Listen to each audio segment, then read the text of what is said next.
Welcome back, everybody, to another episode of Advice from a Call Center Geek, the Call Center Contact Center podcast. We try to give you some actionable items to take back in your contact center, improve the overall quality, hopefully improve the agent experience and the customer experience as well. My name is Tom Laird. I'm the CEO here at Expedia Interaction Marketing. We're about a 650 seat call center outsourcer now located here in the States in northwestern Pennsylvania.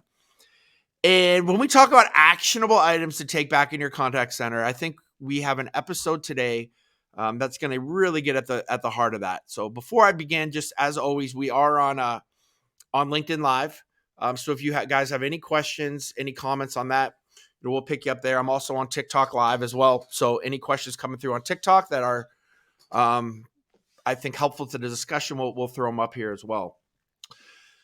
I have a guest today from EvaluAgent. Chris Mounce is a QA expert, has been in the contact center for the majority of his life, has really focused on the coaching aspect and has developed some really, I think, good tips, tactics, techniques that we're going to talk about today from not only just coaching and improving your coaching, but the scorecard, all the things that I think are very core to making contact centers better. We've here in the podcast, we've kind of gotten away from this, right? Chris and I were talking before. Yeah. So much has happened in technology, right? With ChatGPT and all this stuff that people have questions that I think even the podcast has maybe wandered. So we're using this one here to kind of focus back into your contact center and into some of the things that I think can really be beneficial to everyone from that experienced contact center agent to the new supervisor, to that person in QA who maybe experienced or just starting out in their contact center journey. But Chris, I want to welcome you to the Advice from a Call Center Geek podcast. Why don't you give a quick couple minutes or minute here on just a little background and we'll get going. Yeah, happy to. For you. Thanks for having me on, Tom. I'm super excited about having this conversation today because QA is such an emotive topic. Chris Mounce from EvaluAgent, and I'm based in the west coast of Scotland, hence the funny accent. No, really? I didn't. Well, that's the thing. Everyone tells me I've got an accent, but I don't believe it. But I've been around contact centers for the majority of my career. Started as an agent. I think that's kind of the same story for a lot of people that find themselves in the contact center world, right? But when I found myself in coaching and QA, I kind of knew that was the place that I needed to be. And what's interesting is a specific moment that I attribute to that fact. And to be honest, I only had this realization fairly recently, and it was back when I was 19 and I was working for the city, a local authority in a small office, and it was my job to answer the phone. And that was the call center. It was one phone, one phone number, and one person answering, and that was me.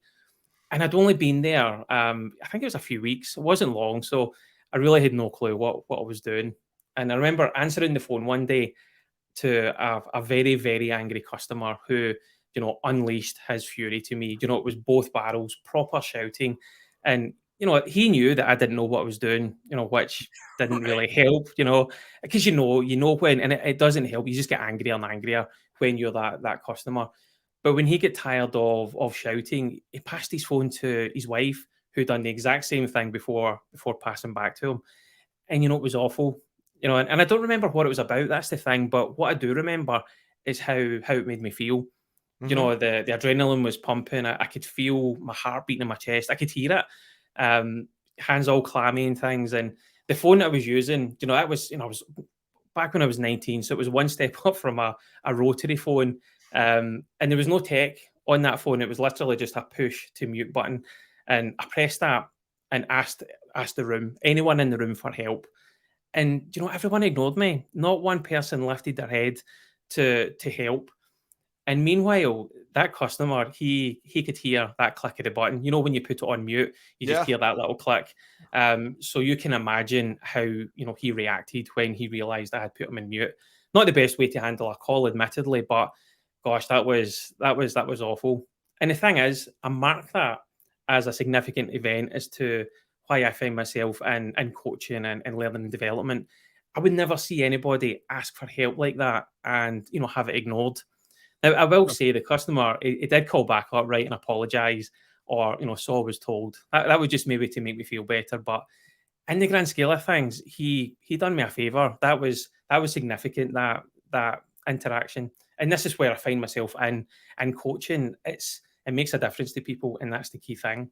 It's cool. Yeah, no, you're right. I think it is. It's a little bit almost like a lifeline, right? When you have somebody who is either the leader, or that QA person, or that person who has the experience, who can kind of put their hand out, right, and not only help with that call, but then also kind of give you the skills that what to do as these things progress, so that the next Yeah. time that you have that irate customer, things can be a little bit different. But Chris, let's start this. I mean, there's so many things that we want to talk about today. I think, one of the big things that I get a lot of questions on is, and even when we have a new BPO client that comes into us that has never set up their QA, right? And so one of the Mhm. first things that we talk about is a scorecard or some type of scoring mechanism. And everybody has their kind of take on it, from just doing things in Excel to creating real robust type things with AI, and kind of that whole thing in between. But can we start with just maybe some of the do's, some of the don'ts, some of the things that you've seen work really, really well when Yeah, yeah. somebody is setting up their scorecard from a QA standpoint, from a quality standpoint? Yeah, totally. I mean, the thing is, when we talk about quality assurance, there's a maturity curve, and you alluded to that just there, Tom. It's essentially a journey that organisations are on when it comes to QA, and everyone is at different stages. But it all starts with spreadsheets, doesn't it? Excel's played a huge part in QA Yep. over the years. Now spreadsheets, they're okay in the beginning, but they can become difficult to work with, especially as the contact center scales and grows. And that's where, when dedicated QA software platforms, like EvaluAgent come in, you can empower your teams with manual QA and, facilitate a culture of continuous improvement and using automated workflows and integrations. And then there's that next step. You mentioned this, moving into analytics and auto QA to further reduce risk and improve efficiencies. And then there's that last step where you're engaging all of your users to act on the data. You're reporting on manual and auto QA results in a way that empowers and encourages both leaders and agents to act. So it's connecting everything together all in the one platform. But the thing is, regardless of where a contact center is on that journey, the scorecard is a common factor of any QA program. And, it's known by, many names, scorecard, monitoring sheet, matrix, grid. But ultimately, it's a clear and concise way to track elements that are important and allows for quick identification of areas that are performing well and, of course, areas that need improvement. So it's helping you focus your QA efforts and drive performance improvement. So it's pretty important.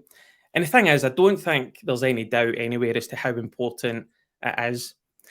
And I think perhaps that's why sometimes there's an urge to get every single thing that you can think of into that scorecard. Right. And I get it. If it's in the scorecard, you can measure it and you can report on it. But it comes at a cost though. The bigger your scorecard is, the longer it's going to take to do manual QA on it. Auto QA is different, but we can touch on that later. But I came across a scorecard fairly recently and it had over 150 line items or questions on it. And I don't know about you, Tom, but that's a record for me. That's long. Do you know, and I remember looking through it. It was on a spreadsheet, and I was just scrolling and scrolling. I felt like I was never getting to the end of it, and I can't even imagine the amount of time that it would take to actually score an interaction. Now, the thing is, if every piece of insight that was gotten from that scorecard, those 150 plus questions, if that was truly valuable and actionable, then I guess based on where they were in the maturity curve, it would be justified. But that's a perfect example of outgrown a spreadsheet. The requirements are becoming more complex. There's more data needed. There's more insight. It's becoming a monster. And the longer that it takes to score with it, it means that your QA coverage on your conversations gets smaller. With a manual process, you typically have between 1 in 5% coverage of your conversations. That's all the conversations that are happening between customers and agents. And you can't really afford to have that percentage being any smaller than it Mhm. already is. Um, so it's definitely worthwhile putting in time and forethought into the creation of a scorecard, because it means that you'll end up with a tool that gives you invaluable data. And if you're monitoring and analyzing that data on a regular basis, you can continually identify areas for improvement and make adjustments, which ultimately leads to better performance and higher levels of customer satisfaction. But when it comes to your scorecard, the line items or the questions, the things that you're measuring, they're what ensures that the scorecard's effective and driving quality performance. So, you need to identify the right things to measure. Now, a good place to start is to identify the overall objectives of the contact center. It seems a good place to start. Yeah. Um, so this will help you ensure that the scorecard is focused on the most important areas and that it's actually aligned with your goals and priorities. Now, a scorecard, any scorecard, is going to give you an outcome, right? A quality score, regardless of the line items that make it up. So you want to make sure that those metrics are a true representation of quality in your contact center. Because if they're not, the results and the overall program becomes devalued and it becomes a tick box exercise. And that's the worst thing a QA program Right. can be, is tick box. But the trouble is, the senior stakeholders, they'll still look at that figure as being the truth, rightly or wrongly. So I think there's a few things that you can do to help identify what should be in your scorecard. You can gather feedback from your stakeholders, team members, managers, your customers. Understanding your customers' needs will help you identify areas that are most important to them, and you can tailor your scorecard to suit. Now, Tom, I don't know if you've seen this line item before, but I've seen this a few times where the scorecard question is, did the agent use the customer's name 3 times during the call? Right. And really, how important is that to the customer? That you use the name 3 times. Speaking as a customer, I absolutely like having great rapport with an agent, which does include using my name. But I'm not fussed if it's used 3 times. Plus, if you're Yeah. trying to force it, then it's going to have the opposite effect because And, it feels fake. and Chris, let me kind of jump in here too. I think, I've done a couple videos, like, I mean, this is the perfect timing for where I kind of personally call it false hustle, right? Where Yeah, yeah, coaching, I coach basketball, and we have kids that they're in the wrong spot, they're not where they should be, but they are giving maximum effort. They're trying, they're hard, right? They're diving when they shouldn't. Like, and again, I've kind of labeled that as false hustle. And it kind of like when you go to a QA scorecard, and I hear that I have to thank the customer after every single piece of information, right? So, can I please have your last name? Thank you. Can I have your last 4-digit social? Thank you. Like all of those types of things that, to your point, that C level executive thinks is what creates good customer experience can actually be the total detriment. And if we're scoring that and holding our reps to that standard, that becomes a huge detriment to the whole CX process. yeah, absolutely. And it's interesting when you talk about like thanking the customer after every piece of information. And I think I don't know if it's maybe just our ears are trained to pick up in these things, but I remember this was a few years ago. We were in a restaurant and I was there with another QA colleague, interestingly. So we picked up in this immediately. When the waitress came over to, take our order and bring drinks and food and things, every time, literally every single time you said thank you to her, she would respond with, "You're welcome." Which, that's a great thing to respond to when somebody thanks you. But we picked up that any time that it was said, she would Right. respond with that. So we made it a point of saying it as much as possible. And like clockwork, I'll give Yeah. her credit, she stuck to that repertoire, but every single time it was, "You're welcome, you're welcome." And Yeah. it had we made a joke of it, but it had the potential to have the opposite effect as to what she was looking for if you overuse it and it becomes a fake trigger, a false hustle. Yeah. Yeah. No, absolutely. Chris, how do you like even setting up? I understand. So now we're going to look at, what's important to our business, to our customers. Most people, how we would do it, right, is we kind of set it up to the flow of the call, try to find those, whether it is the kind of the opening, whether we're trying to verify information, if there's any type of cross-sell, upsell. What are some recommendations for kind of segmenting the different areas of the call to make sure that we're hitting the everything, but not everything, if you know what I mean? Like what you said with 155 different pieces. Well, that's the thing. It's making it, as easy as possible to actually evaluate your conversations. If you're spending 2 hours evaluating a conversation, it's inefficient. But ultimately, it's about getting the balance between customer and business needs. It's about making customers feel valued. If you get that right, the customer senses that. It's not about saying their name 3 times. They'll pick up that they're feeling valued. They'll feel it and they'll be happy and they'll be confident. Now, the other side of that is, of course, the business needs. Now, if that agent is making the customer feel great, but not doing the things that they're supposed to be doing, in the back office, not ticking the right boxes, not, processing the right systems for the customer, they might come away feeling great. But if the agent hasn't done everything, then it's not going to happen for them. And ultimately, they'll feel let down. They'll be disappointed in, in the process and in the organization long term, and have to get back in touch. Right. So there's that repeated contact. So it's that constant balance. And what we've seen certainly is that when clients focus too much around the customer measurement without enough focus in business process, the calls do sound great, but there is that high level of repeat contacts. We see that a lot. And that's the worst feeling when you have to phone, back into a contact center because whatever they promised, it didn't happen. It's a tough one. But the other things that we've seen, especially in regulated industries, is where it's all about the process. There's hardly any measurement on soft skills. And as a result, you might be doing everything right, but, the customers are going to be coming off those calls feeling like they've been talking to a robot. And that's an awful experience. It's not a good customer experience. It's to your point there too. It's define what is right, and I think that's the big question that so many people have. Right? Is that everybody thinks that we should be saying the thank yous and kind of the kind of going through that fake process, the fake empathy, right? But if we did that, the rep did it, great job, check their scorecard, right? Compared to the real world scenario that I think you're kind of talking about there too. I think that totally makes sense. Let's move on to that, because I think that's the other piece of this is, all right, we kind of have the scorecard, we kind of have the thoughts around, what we should put on, thinking that through. But once we score call, and that call either goes to the floor, or let's start with, I want to get into some coaching things and some coaching tips that you have that, we talked about that I think are really valuable to everybody here. But the first one we kind of disagree on, but I'm going to let you state your case here. When we talked about who should do the actual coaching, right? Should it be that QA person?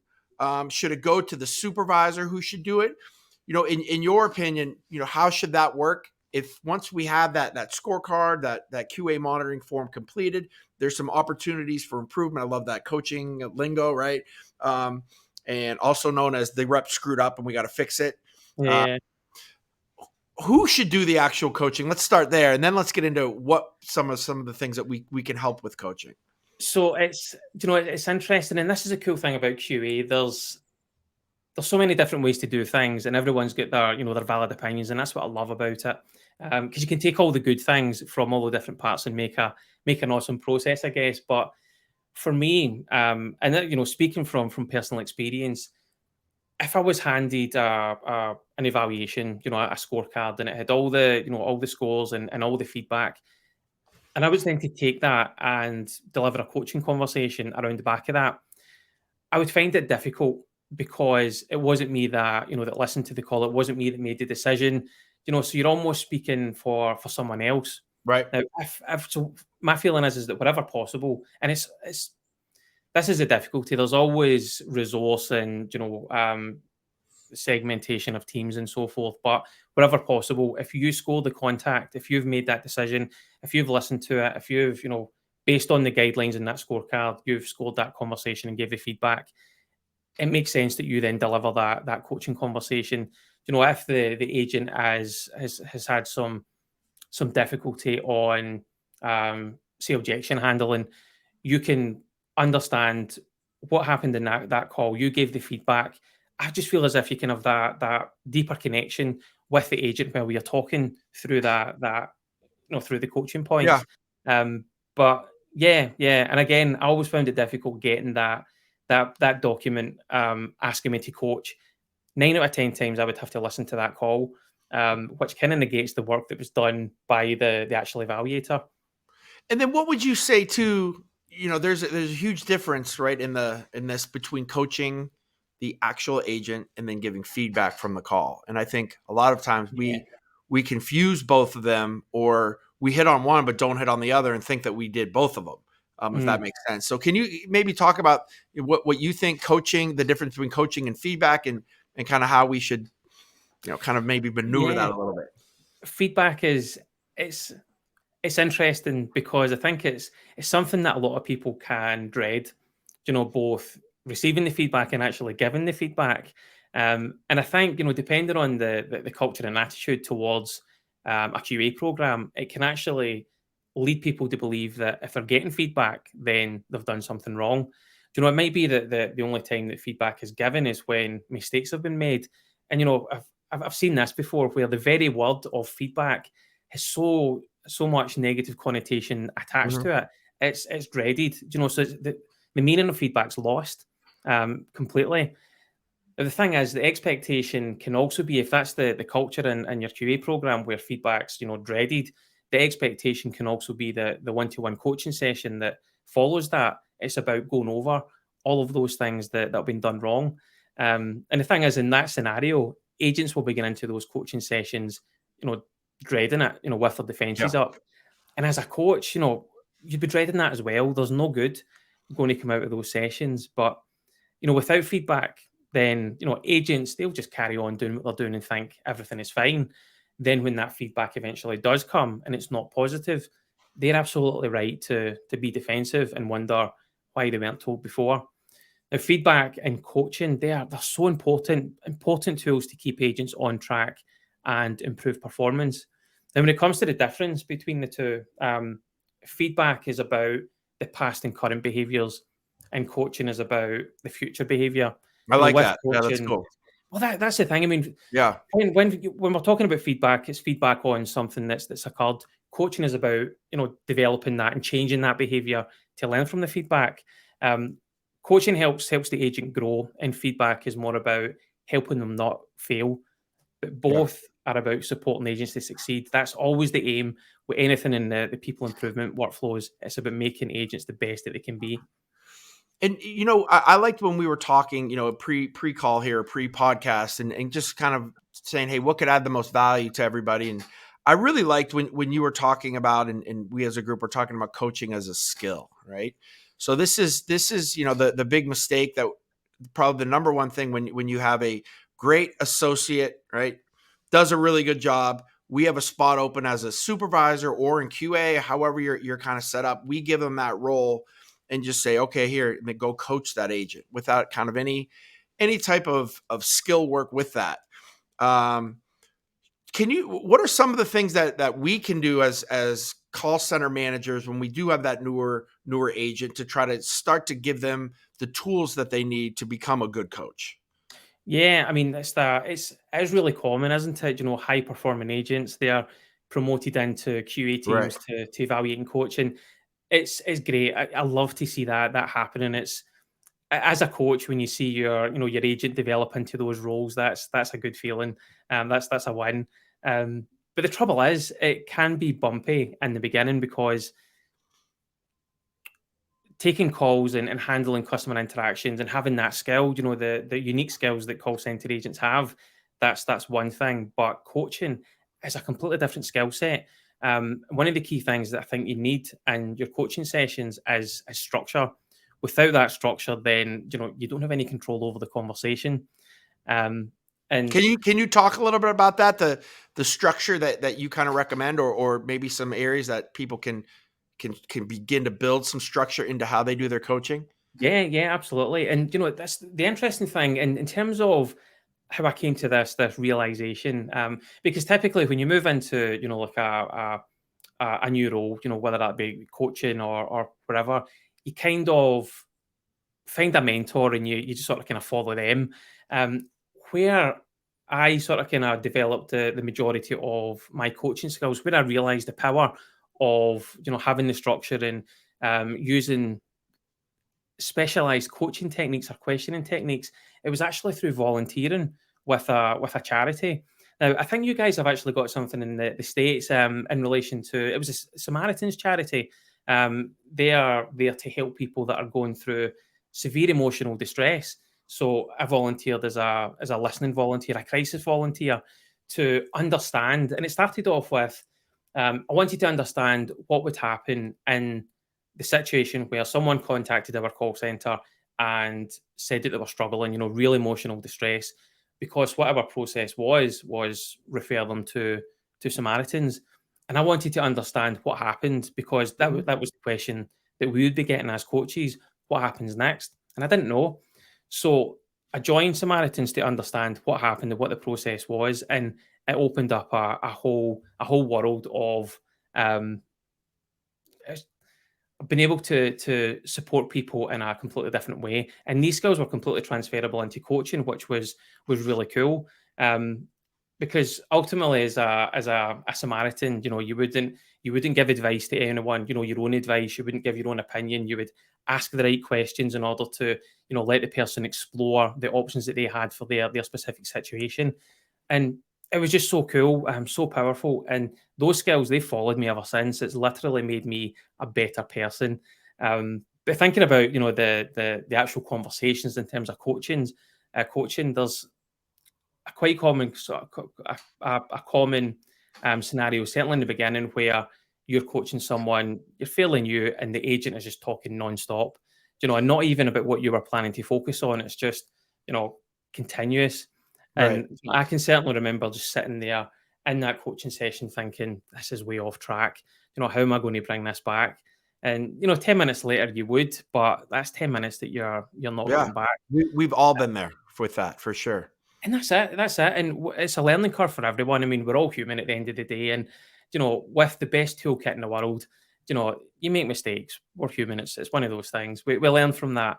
But in terms of the coaching conversation, the coachee does have an element of controlling the conversation. And by that, I mean that you ask, or us as coaches ask, a specific type of question that allows them to answer openly. So as coaches, we need to manage the conversation, and a coaching conversation model can help with that. Now, there's lots of models out there. I mean, just hitting Google, there's a long list. You can have Oscar, Clear, Fuel, Whoop, which it sounds good, but my favorite is Grow. Okay. G as goal. You start off with the end in mind, then you move on to R, reality, and this is where the agent is at that moment in time. Then it's exploring the options for O, to achieve that goal, and then it's agreeing the way forward. Now, the thing is, these are all loosely similar. It's about finding the one that suits your conversation style. And I don't like to complicate things, so Grow suits me just fine. So having the coaching model, that's going to give you a structure, but it's not much use if you don't know what to say or ask. And that's one of the most common questions that I hear. If I can't just tell the agent what they've done wrong, what is it I actually say? And the thing is, if you've got a model and all of that sort of thing, and you still don't know what to say, then you simply switch to default mode, and that default mode is, it's a telling exercise. We just tell the agent, what they need to do differently next time. And like we're talking there, we've all done that at some point. We're human, but you kick yourself afterwards, right? And the thing is, for me, it was as soon as the words left my mouth, it was like, I don't believe it. I didn't want to do that, but it's one of those things that you learn, isn't it? Yeah, no, for sure. What I love the grow method. I think that was really helpful. And I think, coming up with your own kind of structure with that, again, everybody has their own different personality, right? So to kind of come up with Yeah. that one structure could be a little bit difficult, but so I like what you kind of talked about there. I think that's extremely valuable. Well, What do you think? What do you think? I'm sorry, not there, but the role of role playing into this as well. Like how do you? I mean, how does that fit into the structure that you utilize? Do you use that a lot? I mean, we utilize it a ton, and kind of flip it back and forth. right? When you kind of get to the, instead of just saying, doing, right? And Yeah. looking at the different aspects of, oh, you know what? I kind of see what you're talking about there when you see it. I mean, what is your feel on role playing and utilizing that technique as well? Do you know, I like it. It's a really good technique to be able to, because you can control that scenario, because ultimately you're looking for the agent to get a specific something specific out of that. So you can very much, engineer the scenario to get that outcome, and it's a win-win in that respect. The one thing though that I certainly learned when it came to role play, you need to be able to have built up a good relationship with that coachee. They need to be able to trust you, because you can feel a little bit silly sometimes. All of a Right, sudden right. you're in that. I'll be the customer and you be the agent, and vice versa. So having that relationship and that trust, and that rapport, that's key in that stage. But I used that a ton. I really did, particularly where an agent would struggle to adapt a new way of speaking. For example, running commentary in a phone conversation, where the idea was is you avoided dead air, so it Mhm. was about filling that with relevant conversation. And one of the things that I found, that some people were just experts at it, they could talk, all day long. You tended to find that these were the guys that would talk their legs off in the coaching conversation. But there was other people that struggled with, small talk, or they needed to focus on what they were doing on the system to make sure that it was the right outcomes. So role playing that scenario where they could try out some ideas with, no risk, that Yeah. was that was super valuable. And that's the key thing. Role play definitely reduces the risk, and lets the agent spread their wings a little bit, but trust is important for them to get the best out of it, I think.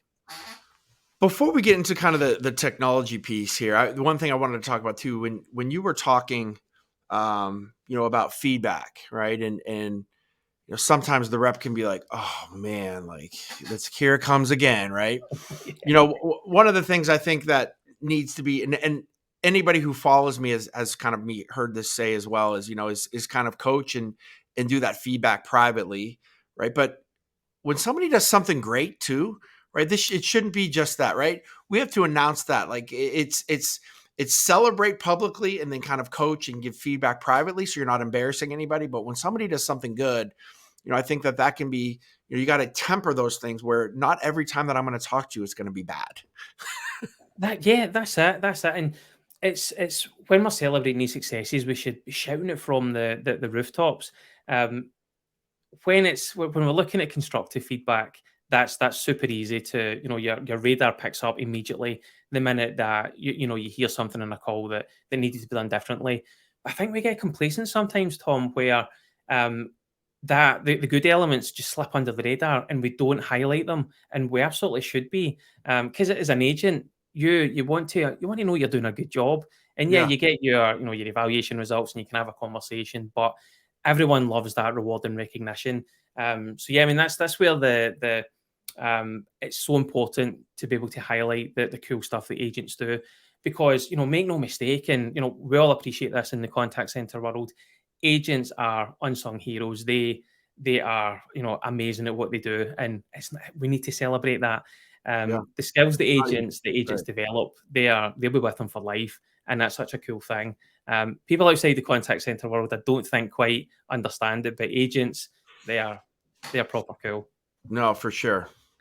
All right, let's move into where everybody's kind of at now. And I want to get your opinion and kind of your company's opinion as well, is because I think you guys are experts in this world and kind of seeing the fusion, right? The now we're moving away from the Excel scorecard and kind of those types of things, and moving to somebody who's maybe, I don't want to say they have a more mature organization, but they're ready to have technology come in and have a play. So I have a couple questions on this for you guys, or for you, Chris, but let's start first with, I'm a big analytics guy. I'm a big sentiment analysis guy.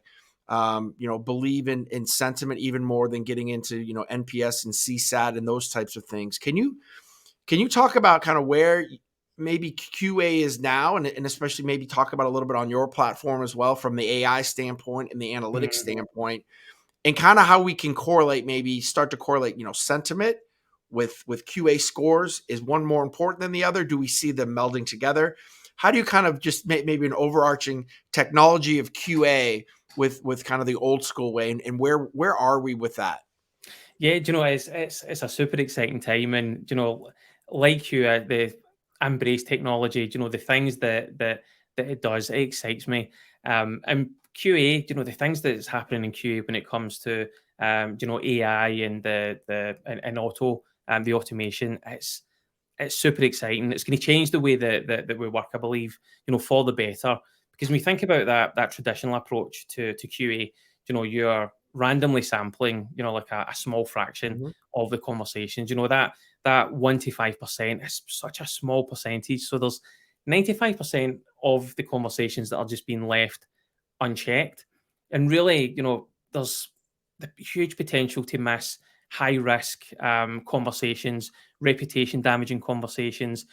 So the cool thing about QA is those foundational elements, the purpose always remains the same, you know, finding the conversation, scoring them. But as technology evolves, it gives us a smarter, more efficient way of working. And that's where, you know, sentiment and analytics or auto QA can really supercharge the way that we work. You know, you can increase that conversation coverage from, you know, that 5% to 100% and drastically increase your chances of finding the needle in the haystack. So if you think about it, if you're getting that 100% coverage, I can look at all of the conversations that are happening in the contact center and I can understand broadly what they're all about because topics that I've built to look for, you know, combinations of words and phrases, which if they're said at the right time and in the right combination, it suggests something about the conversation. You know, is there a suggestion of customer vulnerability? Was empathy present? Was there negative sentiment? Did the customer talk about a complaint? Did the agent take ownership? So, with that process happening across 100% of conversations, you know more about what's going on. But the key thing here is what you do with that data. You know, that insight needs to be actionable. Because if you and this is you alluded to this, Tom, in terms of organizations that are maybe, you know, higher up in the maturity curve, they are utilizing auto QA. And you know, the reason that we talk about, you know, the different stages in that maturity curve is if you're coming from spreadsheets, for example, and then you're turning on full auto QA, it can potentially be overload. You know, all of a sudden you're getting, you know, reams and reams of data that you don't know what to do with. Right. So that's why it's building up the different levels so that when you're ready for it, it's not so overwhelming and you get full value. Chris, what is speaking of this, what is auto QA? Like for everybody, right? Can we how, because I get this question a ton and I have my kind of way of kind of talking it through, but love to hear the answer you give, right?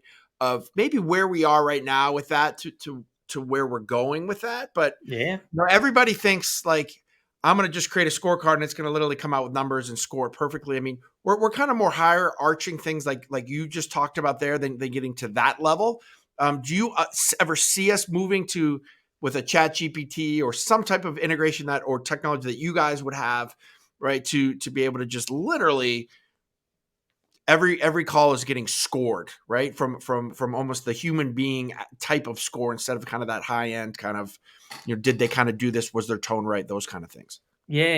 And it's auto queue is an amazing bit of technology because ultimately, you know, where you're getting that 100% coverage, every contact that's coming in into your contact center that's been analyzed. So with calls, they're transcribed into a text format, and then with the topics that you're looking for, so you're maybe looking to you've got a topic for say complaint, empathy, vulnerability. The platform would utilize a complex word and phrase search engine to look for those combinations of words. So when those topics are then applied onto the conversation, you've got that deep understanding of what's happening in the contact center. Now, with that information, you can deploy what we call auto QA scorecards. Now, this is where, based on the topic, so if you have a complaint, for example, you can create a specific auto QA scorecard on complaints that will automatically deploy when that type of conversation happens. So Very cool. imagine that across, you know, 100% of your conversations. that's giving you a heck of a lot of data. Now, the cool thing is that it's never intended to replace the manual elements. It's there to supercharge them, because what you can then do with that data is look for those high-risk conversations rather than just being random. So I can look for conversations that contain complaint, for example, but additionally, conversations that have also failed the auto QA scorecard on complaints. So when that then gets to the manual QA to evaluate, they can check through that scoring. They can add deep, actionable feedback to enrich that coaching conversation, and that's the key thing. It's about enriching the coaching and giving the agent what they need. But when you mention ChatGPT, Tom, this is something that I'm super excited about. We are working on releasing Smart Score at EvaluAgent, and this is essentially powered by ChatGPT. And the cool thing is the way that we're looking at this is that it's a co-pilot for evaluators. So it can go through that process of tagging conversations with relevant topics, but additionally, it can score conversations in the moment. So essentially, you click the button, it will score the conversations based on how you've told it to score. When you build your scorecard, you build in the prompts and tell it how to score. It will then produce reasons as to why it scored it in that particular way, and coaching insights as well. So if you think about the time that you spend, marking through all the conversations, ticking the box, and ultimately, again, we're human. So if you've got 100 of those to do, you cannot give the same level of attention to every single one of those. Your attention levels start to go down. But with having that co-pilot, you can get those rich insights to then drive the coaching conversations. If you're struggling to know what to talk about in your coaching conversations, those insights are there to help. It's really, really exciting, because really the people improvement parts, that's the key thing. And QA, the evaluation element, it's a means to an end. But you use that data to drive the people improvement, the coaching and performance managing agents, to ultimately drive up that performance. It's very exciting. It's absolutely going to change the way that we work in QA by freeing up that time. I love how you talk about think about that, like 100% of your calls going through that type of a process, the amount of data that you would be getting. It's almost like we have to rethink everything. We have to rethink kind of how the process will work, right? Between, just picking the right ones, picking maybe, the I don't want to say high value or high issue type calls, but then also finding the really, really good calls. That's going to be very easy to do as well, right? To try to kind of balance that. So no, it is. It's almost like, I don't want to say one step forward, two steps back, because that's not right. It's probably 5 steps forward maybe, and then we have to just reevaluate a little bit on what we're doing, because there's so much really exciting thing. I love how you're kind of the first company I've seen to really articulate that extremely well with some of the things that are coming. So let me give you the quick kind of, before we kind of wrap this up. You guys are going to be at Call and Contact Center Expo, correct? Yeah, I'm very excited about that. So next week we'll be over in Vegas.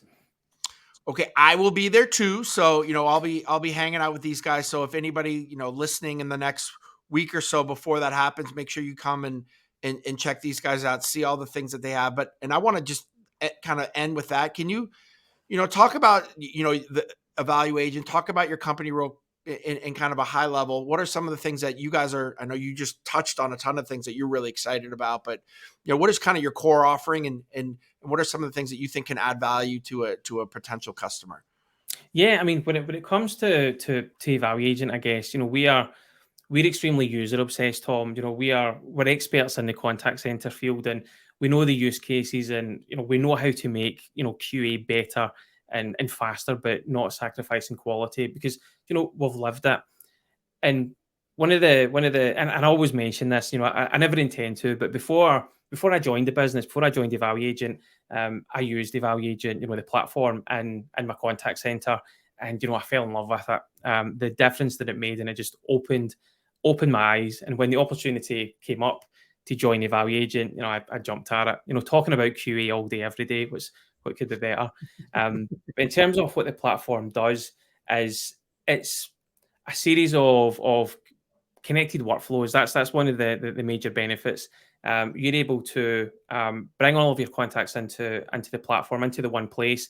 You're able to easily take those contacts, make those selections, whether that's specific contacts or a kind of more randomized selection, get them through to your evaluators. Scorecard Builder is super user friendly, and the things that we touched on when we're talking about scorecard building, you can utilize all of those features to score and evaluate your contacts in a really, really efficient way. One of the things that we saw with a customer coming from spreadsheets using the scoring method that we use in EvaluAgent, they saw productivity increase by 285%. That's massive. Yeah. But in addition to that, the way that the QA is done and evaluations feed into rich reporting, so you're able to report on any level of your business at any point, real time, to understand the quality performance in your organization. But it's how it all feeds seamlessly into people improvement. Pick up one-to-ones directly from reports. You can track all of that. There's the agent engagement element where agents can acknowledge, they can query, they can appeal evaluations, and that all feeds into one-to-ones and e-learning as well. So there's a fully functional LMS in EvaluAgent that utilizes smart triggers to automatically deploy e-learning when performance dips in specific areas. It's such a huge platform, and I could genuinely talk about it all day. I love how you were a customer who then joined the company. I think that says a lot. Chris, any social media that you want to throw out there for anybody who would like to follow you? Twitter, on LinkedIn? Yeah, absolutely. You can follow me on LinkedIn. You'll just find me under Chris Mounce. And You'll see my smiley face. Chris is going to be doing, and I'm announcing this for Chris because he's such an expert in this, but over the coming next weeks and months, he's going to be doing a bunch of stuff on QA from a content standpoint. So make sure that you are following him. Make sure you guys follow EvaluAgent. I think there's going to be a lot of really cool things that they're going to be putting out as well. So Chris, thank you so much. Again, it feels so good to get back to the core of the contact center and trying to help the on-floor agent, the supervisor, the QA person, the call center manager do their job more efficiently, do it better, give them more confidence.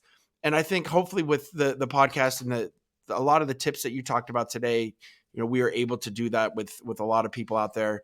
Please make sure anybody listening now too, if you are going to Call and Contact Center Expo, I'll be walking the floor, say hi to me, but make sure you guys go out, see a demo, check their booth out. Yeah, please stop by. Very cool stuff. Coming over from the UK too, so all the way over from sunny Scotland. All right, Chris, thank you so much, and I'll talk to you guys next week. Take care.